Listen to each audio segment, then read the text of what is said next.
কুবানোর কারণে অপহরণ করা হয়েছে এবং যারা অপহরণ করছে তাদের নাম হলো জহির, তাহের, আলিম, হাবিবুর, শাকিল, ছেলের নাম শাকিল। এরা আমার মেয়েকে আর যাদের দুজনকে ধরছে তারাও তাদের সাথে জড়িত আছে। ক্যান্টনমেন্ট পাবলিক স্কুলের সামনে থেকে আমার মেয়ের স্কুল ছুটি হয়েছে, বের হওয়ার পরে আমার মেয়ের অপহরণ করছে। আমার মেয়ের নাম জাকিয়া জান্নাত জাহিদ, ক্লাস 10-এ। যারা আটক হয়েছে তারা কি এর সাথে জড়িত? হ্যাঁ, তারা এর সাথে জড়িত। কিভাবে বুঝলেন তারা জড়িত?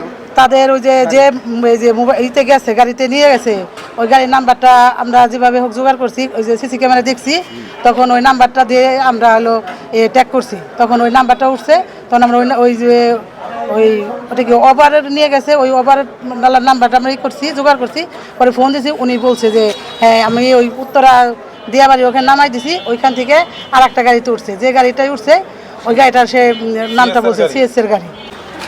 তারা শুনতেছে, এখানে এসে শুনলাম যে তারা এনসিপির সাথে যুক্ত।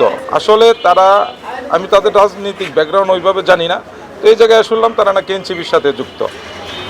আপনার পরিবারের সাথে কি করছে? আমার পরিবারের সাথে, যাদের সাথে আমাদের পূর্ব শত্রুতা ছিল, আমরা ওই মেয়ে ক্যান্টনমেন্ট পাবলিক স্কুলে পড়ে, তো একটা 5-এ ওর ছুটি হয়, একটা 57-তে বের হয়েছে, তো ভিডিও ফুটেজে দেখতে পাই একটা সিলভার কালারের গাড়ি এবং একটা সাদা কালারের গাড়ি ওখানে ছিল, সিএসের গাড়ি। ওই সিএসের গাড়ি ওই দুইটা দেওয়া পরে থানার মাধ্যমে, পুলিশের মাধ্যমে আমরা জানতে পারি, ওইটা ওনারা ট্র্যাক করে ওই গাড়িটা নিয়ে ওরা মেয়েটারে নিয়ে পৌঁছায় যায়। ওরা স্বীকার গেছে যে বনানী পর্যন্ত নিয়ে গেছে, তারপরেটা আমরা এখনো জানি না, সেটা যে তদন্তকারী কর্মকর্তা আছে উনি বলতে পারবেন। না না না, এখনো কোনো শুরু হয় নাই। 10 তারিখ একটা প্রায় 2টায় থেকে, মানে একটা 57-তে নিখোঁজ হয়েছে। এখন কোনো কিছু মেয়ের কোনো হুদিসই পাই নাই, কোনো কিছুই পাওয়া যায় না। মোসাম্মদ আরিফা আক্তার নামে একজন বাদীর অভিযোগের প্রেক্ষিতে থানায় একটি অপহরণ মামলা রুজু হয় নারী ও শিশু আইনে। অপহরণ মামলা রুজু হওয়ার প্রেক্ষিতে আমরা তদন্ত শুরু করি।